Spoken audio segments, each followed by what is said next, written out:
del 1 al 7.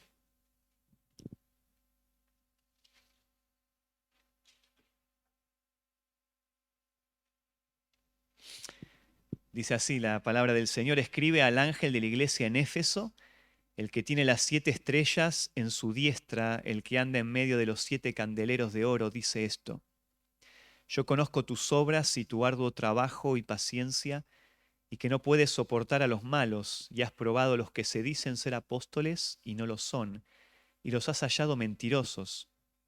Y has sufrido y has tenido paciencia, y has trabajado arduamente por amor de mi nombre y no has desmayado. Pero tengo contra ti que has dejado tu primer amor. Recuerda, por tanto, de dónde has caído y arrepiéntete y haz las primeras obras, pues si no, vendré pronto a ti y quitaré tu candelero de su lugar si no te hubieres arrepentido. Pero tienes esto, que aborreces las obras de los nicolaítas, las cuales yo también aborrezco. El que tiene oído, oiga lo que el Espíritu dice a las iglesias. Al que venciere le daré a comer del árbol de la vida, el cual está en medio del paraíso de Dios. Oramos. Dios bueno, gracias te damos por este tiempo que podemos estar juntos y ser expuestos a tu palabra, y pedimos que en tu gracia examines nuestro corazón, nos confrontes con tu verdad y nos guíes, mi Dios, al cambio bíblico. Padre, sigue edificando nuestras vidas por medio de la exposición a tu palabra, y danos en tu gracia la oportunidad, mi Dios, de responder en obediencia y fe a la verdad en esta mañana, Padre. Te lo pedimos en el nombre de Jesús, nuestro Salvador. Amén. Amén. Bueno, creo que la mayoría están familiarizados con el libro de Apocalipsis que fue escrito por el apóstol Juan. El último de los apóstoles con vida para este entonces. Él escribe en tiempos del emperador Domiciano. Recordad que el emperador Domiciano, él se autoproclamaba una deidad, y por lo tanto él exigía adoración y devoción absoluta. Así que podés imaginar cómo esto comenzó a traer una gran presión sobre la iglesia del Señor, una gran persecución contra la iglesia que no estaba dispuesta a inclinarse frente a nadie que no sea el único Dios verdadero. Así que la iglesia está sufriendo. La iglesia está sufriendo por su lealtad a Cristo. El mismo apóstol Juan, siendo un hombre ya anciano en años, él se encuentra exiliado, ¿no?, en una isla de trabajo forzado conocida como la isla de Patmos. Y en medio de esta realidad, entonces los creyentes necesitan ser afirmados. En medio de esta realidad, la iglesia del Señor necesita ser alentada a continuar con fidelidad en medio de las circunstancias difíciles hasta la venida del Señor. Y es por eso que Juan va a escribirles. Y es por eso que Juan va a alentarles al escribirle justamente sobre Cristo, sobre aquel Cordero inmolado, el Cordero de Dios, que viene en gloria a derrotar a sus enemigos y a establecer su reino de justicia. Ahora, ahí en el capítulo 1, versículo 19, tenemos el bosquejo natural de esta carta, cuando dice: escribe las cosas que has visto y las cosas que son y las cosas que han de ser después de estas. Bueno, las cosas que han visto es una referencia a ese capítulo 1, a esa visión que tuvo Juan del Cordero glorificado, resucitado. Las cosas que son es una referencia a los capítulos 2, capítulos 3, el mensaje a las 7 iglesias de Asia Menor, iglesias reales, a las cuales Juan les escribe en su tiempo. Y las cosas que han de hacer después de estas, una referencia a todo lo que va a acontecer una vez que la iglesia sea arrebatada, y comprende ahí los capítulos 4 en adelante hasta el final del libro. Entonces, en el capítulo 1, Juan tuvo una visión de Cristo resucitado. Y esa es la imagen que tenemos que tener hoy de Cristo. Esa es la imagen de un Cristo vivo, un Cristo glorioso. Un Cristo que está en medio de su pueblo, en medio de su iglesia, un Cristo santo, omnisciente, cuya mirada dice ahí como llama de fuego, que todo lo ve, que todo lo escudriña. Un Cristo que juzga el pecado de su pueblo y que va a dar a cada uno conforme a su obra. Un Cristo cuya voz de autoridad, como estruendo de muchas aguas, dice el pasaje, está por sobre cualquier otra voz y debe ser escuchada y debe ser obedecida sin reservas. Un Cristo glorioso como el sol cuando resplandece en toda su fuerza. Y la realidad es que viene pronto. Viene pronto a juzgar a las naciones, a castigar a los impíos, a establecer su reino de justicia. Y esta es la realidad de Cristo, que la mayoría de las iglesias a las cuales Juan le escribe habían perdido.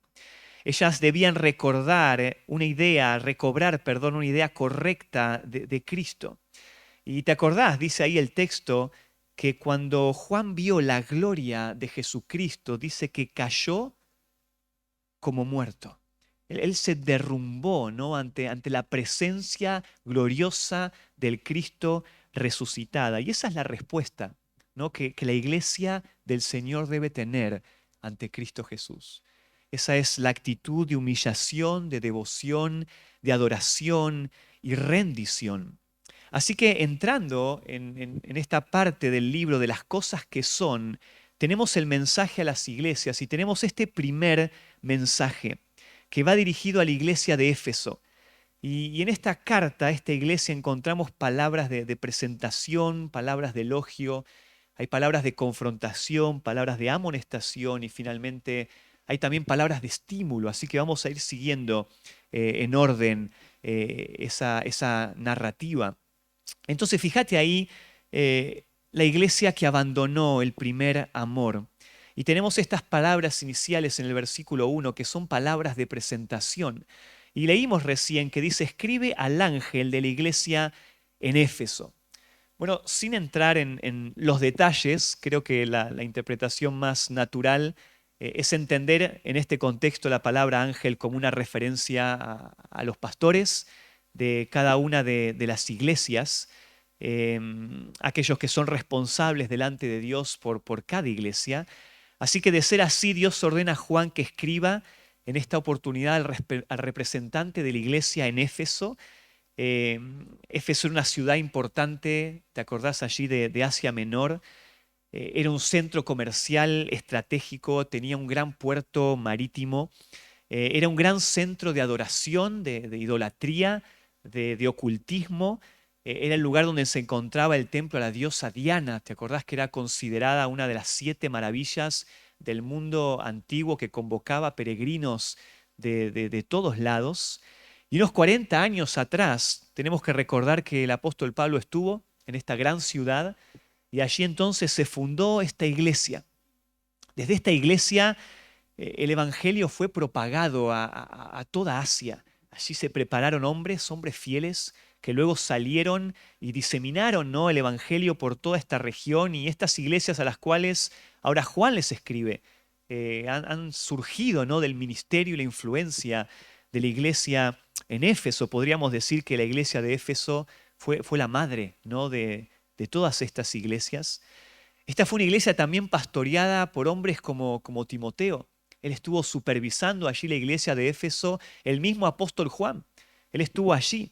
Así que Cristo tiene algunas palabras para esta iglesia que había sido tan influyente, que había sido tan estratégica en la expansión del evangelio en el pasado, pero que en el presente se encontraba en una situación crítica, se encontraba en un grave peligro. Y fíjate que Cristo se presenta con 2 características. El que tiene las 7 estrellas en su diestra. Bueno, en el capítulo 1, versículo 20, nos dice que las 7 estrellas son los ángeles de las 7 iglesias. Entonces, si entendemos, como hemos dicho, que los ángeles es una referencia a los pastores de las iglesias, el hecho de que Cristo tiene las 7 estrellas en su diestra, es decir, en su mano derecha, es una referencia que Cristo gobierna su iglesia. Él está en control de su iglesia. En sus manos están sus siervos. Él los pone y Él los quita. Él sostiene y Él gobierna a su iglesia y nada de lo que sucede en su iglesia escapa al control soberano de Dios. Ahora, en segundo lugar, Él se presenta como el que anda en medio de los 7 candeleros de oro. Bueno, en el versículo 20 también del capítulo 1 nos dice que los 7 candeleros son las 7 iglesias. Entonces el hecho de que mencione que Cristo anda en medio de los 7 candeleros de oro hace referencia a que Cristo está presente. Él está allí en medio de su iglesia. Entonces podés imaginar cómo en medio de las pruebas que la iglesia está transitando cuando Juan les escribe, en medio de las presiones internas y externas, en medio de la persecución que están enfrentando, los creyentes en Éfeso debían recordar que Cristo estaba en medio de ellos, que Cristo está en control de su iglesia y que Él conoce absolutamente todo lo que sucede en su iglesia. Cristo es el que sostiene y gobierna su iglesia y es el que está en medio de su iglesia. Y la iglesia necesita, en estos tiempos de prueba, en estos tiempos de persecución, recordar estas verdades. Así que estas son palabras en las cuales Cristo se presenta con estas características. Pero el Señor, fíjate que antes de exhortar a la iglesia en su pecado y en la situación crítica en la cual se encontraba, va a pasar a elogiar algunas cosas buenas que esta iglesia conserva y que esta iglesia retiene. Y comenzando el versículo 2, vos vas a ver estas palabras de reconocimiento, de elogio, cuando dice, yo conozco tus obras. Decíamos, ¿no? Dios conoce todo lo que sucede en su iglesia. Nada de lo que pasa en la iglesia del Señor, aun cuando puede esconderse a los ojos nuestros, se esconde de los ojos de Cristo. Él conoce lo bueno, Él conoce las virtudes y Él conoce lo malo. Y esto lo vas a ver en cada una de las cartas a estas iglesias. Yo conozco tus obras, yo conozco tus obras, yo conozco tus obras. Y en la visión del capítulo 1 decíamos que Cristo se presenta allí y es manifestado allí como aquel que tiene ojos como llama de fuego. Y es una clara ilustración de una mirada que penetra absolutamente todo. Él todo lo escudriña, Él todo lo sabe. Como dice Hebreos 4:13, no hay cosa creada que no sea manifiesta en su presencia. Antes bien, todas las cosas están desnudas y abiertas a los ojos de aquel a quien tenemos que dar cuenta. Así que Él conoce todo, Él conoce sus obras, Él conoce tu arduo trabajo, dice ahí el texto, ¿no? Una palabra que habla de un trabajo que resulta en cansancio. Esta es una iglesia activa. Esta es una iglesia que está trabajando, comprometida con la causa del Evangelio al punto del agotamiento.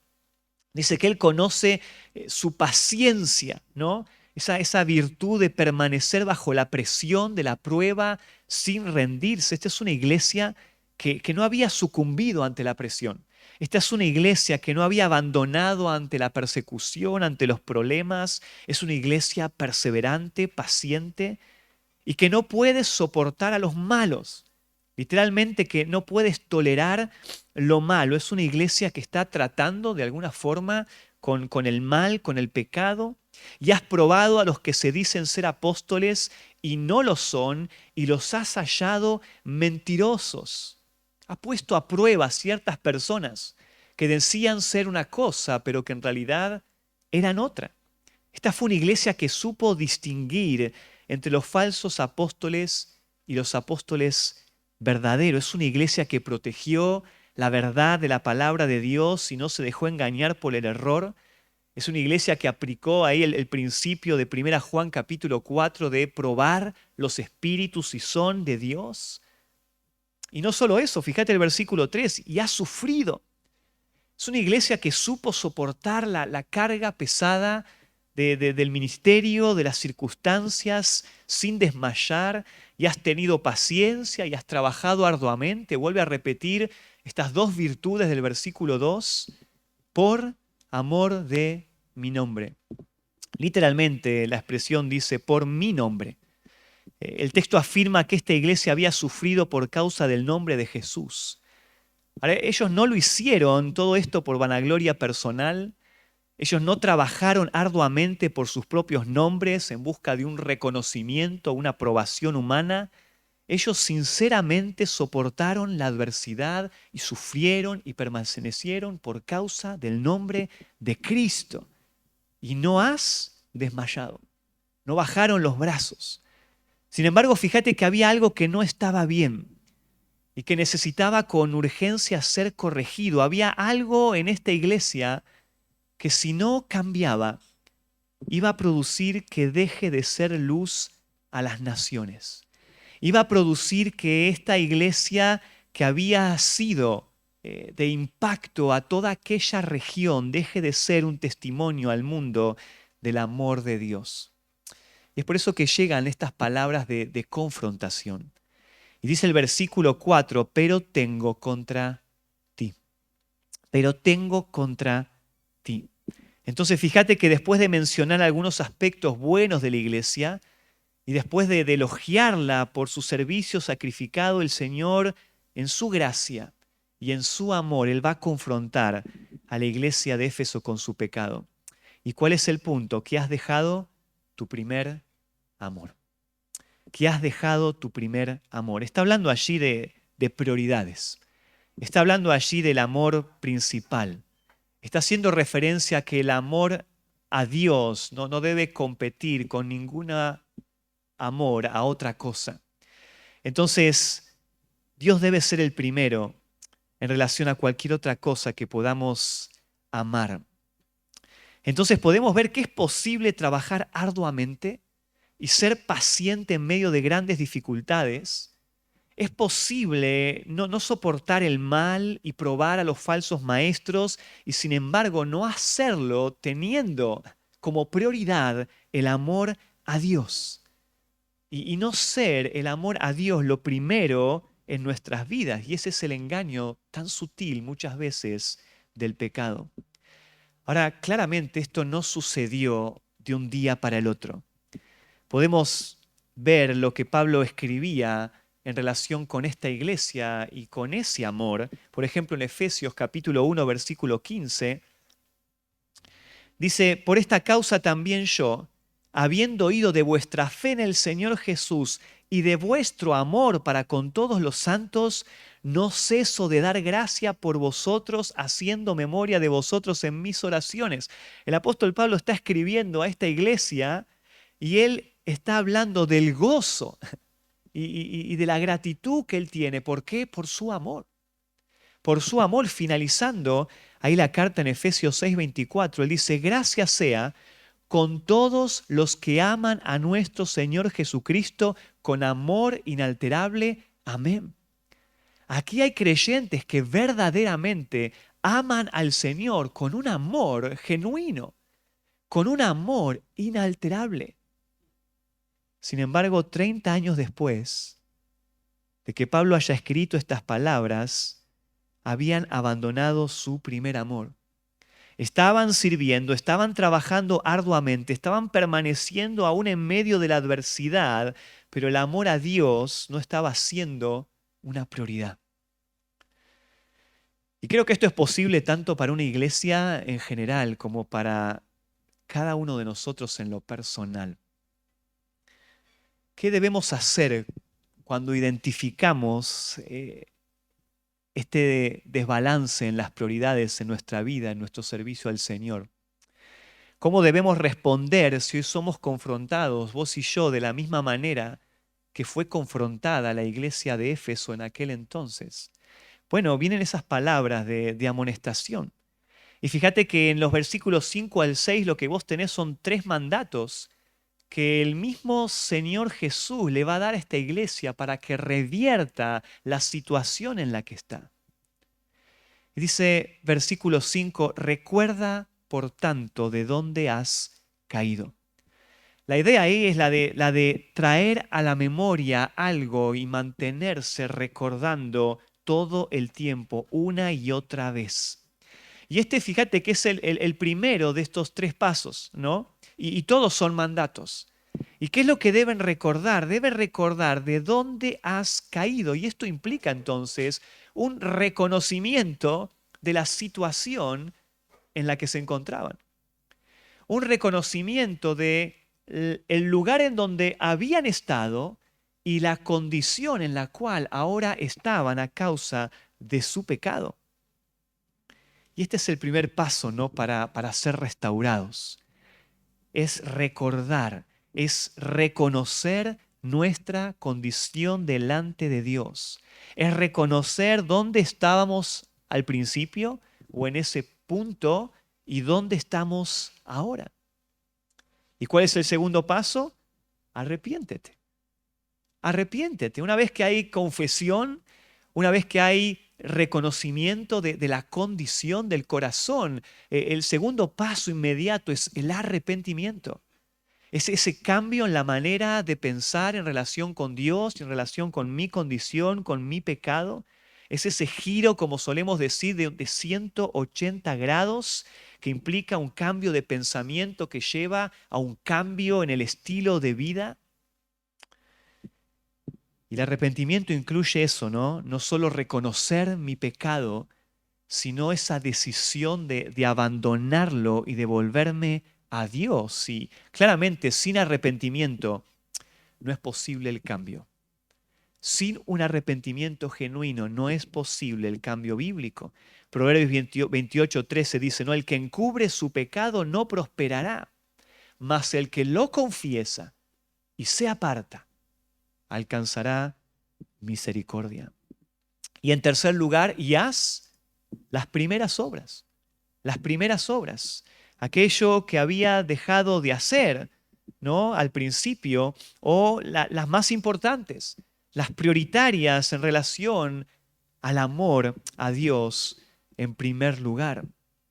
Entonces ellos tenían obras, ellos servían al Señor, pero el amor a Dios no estaba siendo lo primero. Así que las primeras obras es un llamado a servir al Señor por amor, por amor.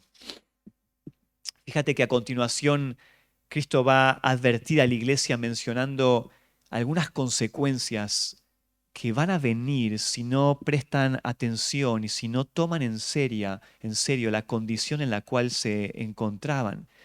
Pues si no recordaban, si no se arrepentían y si no hacían las primeras obras, dice, vendré pronto a ti. Y aquí no está haciendo referencia a su segunda venida. Está haciendo referencia a la intervención en disciplina que Cristo iba a tener con esta iglesia si permanecía en esta situación y no cambiaba de actitud, ¿no? Quitaré tu candelero de su lugar. Fíjate, la condición, si no te hubieres arrepentido. Todo lo que vimos anteriormente evidencia un arrepentimiento verdadero. Ahora, si eso no sucede, quitaré tu candelero. Bueno, entendemos la figura del candelero como aquello en lo cual se deposita la luz. Y esta es una referencia a la iglesia en sí como un testimonio, ¿no? del Evangelio de Cristo. Y claramente el pecado y específicamente este desbalance en las prioridades y esta falta de amor al Señor hace que una iglesia pierda el impacto, la influencia y el testimonio al mundo. Y podríamos incluso pensar cuántos lugares que en el pasado fueron un testimonio al mundo de la gracia de Dios y fueron de una influencia piadosa para regiones y lugares, hoy son solo ruinas, ¿no? ¿Cuántos lugares en donde se defendió la verdad hoy no están? Y si pensamos en la iglesia de Éfeso, hoy sabemos que donde estuvo la iglesia de Éfeso solo hay ruinas de lo que una vez fue la iglesia más influyente de toda aquella región. Y este es el peligro, ¿no? De descuidar la prioridad del amor a Dios. Versículo 6, fíjate que amplía otra virtud, pero tienes esto, que aborreces las obras de los nicolaítas, las cuales yo también aborrezco. Los nicolaítas son mencionados también en la carta a la iglesia en Pérgamo, ahí en Apocalipsis 2:15, cuando dice, y también tienes a los que retienen la doctrina de los nicolaítas, la que yo aborrezco. Bueno, hay varios pensamientos en relación a qué se refiere la doctrina de los nicolaítas, no vamos a entrar ahí en el detalle, pero sí sabemos que era una falsa doctrina que estaba llevando a prácticas pecaminosas. Pero esto demuestra una vez más cómo la iglesia de Éfeso había cuidado la doctrina incluso había aborrecido las obras fruto de las falsas enseñanzas de la misma manera que Dios las aborreció, y sin embargo, pareciera imposible, pero es a veces lo sutil del engaño, del pecado, habían abandonado el primer amor, habían descuidado las prioridades. Entonces, incluso es posible ser celoso de la sana doctrina y no hacerlo por amor a Dios.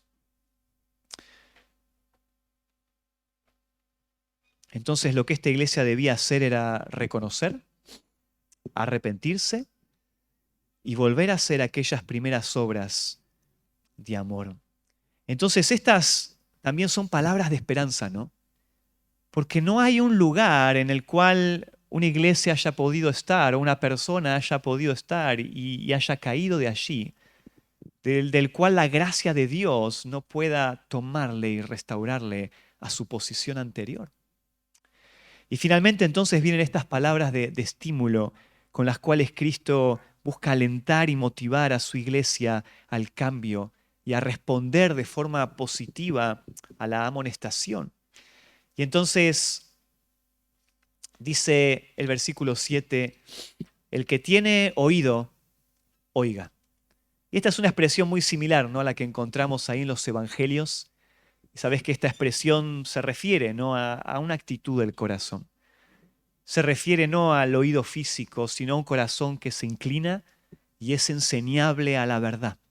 Es el corazón que está allí receptivo, examinando su propia vida a la luz de la verdad, considerando su propio corazón y dispuesto a hacer los ajustes necesarios para que se dé el cambio bíblico y la restauración. Entonces, el que tiene oído, oiga lo que el Espíritu dice.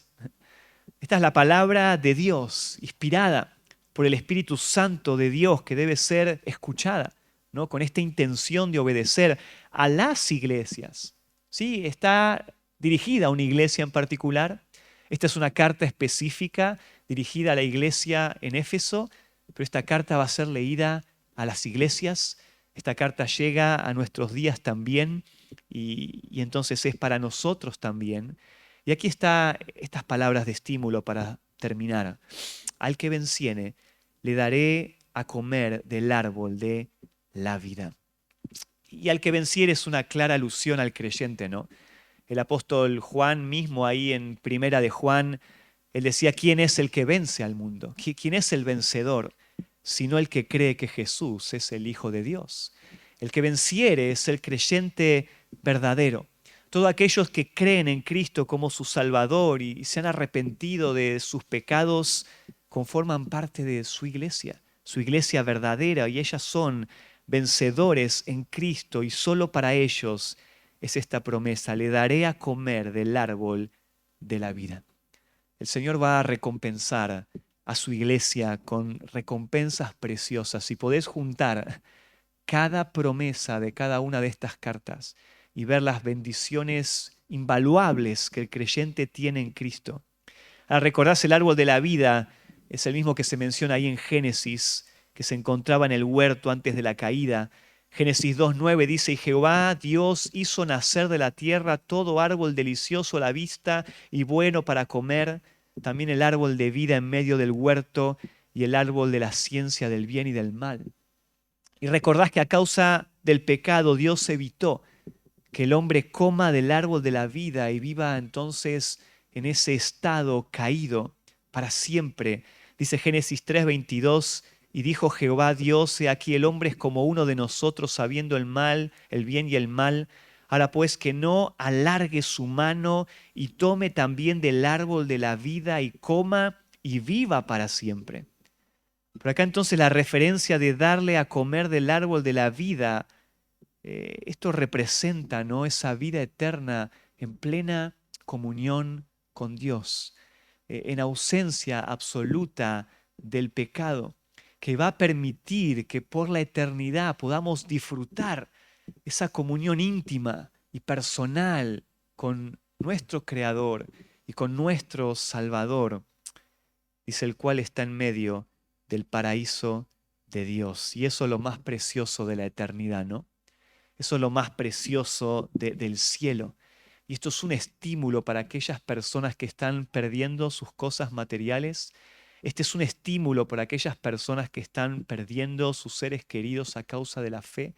Este es un estímulo para aquellas personas que están sufriendo a causa de su lealtad al Cordero. Ellos un día van a disfrutar de plena comunión eterna con su Creador. Ahora, este debe ser nuestro primer amor ahora, ¿no? La comunión plena con nuestro Dios, ya que lo va a hacer por toda la eternidad. Ahora, déjame que te pregunte en este día, ¿cuál es la motivación por la cual estás haciendo todo lo que haces? Y déjame que yo también me lo pregunte una vez más, ¿no? ¿Cuál es la motivación por la cual hago lo que hago? Y yo esta pregunta me la estaba haciendo mientras viajaba esta mañana, ¿no? Y me hacía esta pregunta. ¿Por qué estoy haciendo lo que estoy haciendo? Es posible que esté trabajando arduamente, esforzándome y aún velando por la sana doctrina y sin embargo no lo esté haciendo por amor a Dios. ¿Es posible? ¿Está siendo el amor a Dios lo primero en mi vida, en mi ministerio? ¿O hay otros amores que están compitiendo por la lealtad al Señor? Es muy sutil, porque a veces evaluamos nuestra vida de acuerdo a lo que hacemos o dejamos de hacer. Y eso nos da a veces una falsa sensación de espiritualidad. ¿Qué pasos voy a dar, si este fuese el caso, para volver a amar a Dios en primer lugar? Para que el amor a Dios sea la razón, el propósito y el motor por el cual hago lo que estoy haciendo. Ya sea estudiar para un examen, venir aquí al CCP a estudiar la palabra del Señor, juntarme con alguien en una sesión de consejería, en un discipulado, enseñar, servir en algún área de la iglesia, que sea todo el resultado de amar primero a nuestro Dios. Oramos. Dios bueno, te damos gracias por esta mañana, en medio de las responsabilidades diarias, en medio de la agenda que nos aprieta y las responsabilidades que demandan tiempo y urgencia. Gracias por esta pausa que nos trae a la reflexión, a la examinación de nuestro propio corazón y nos advierte del peligro de abandonar el primer amor. Y mi Dios, nuestro corazón es engañoso, es perverso.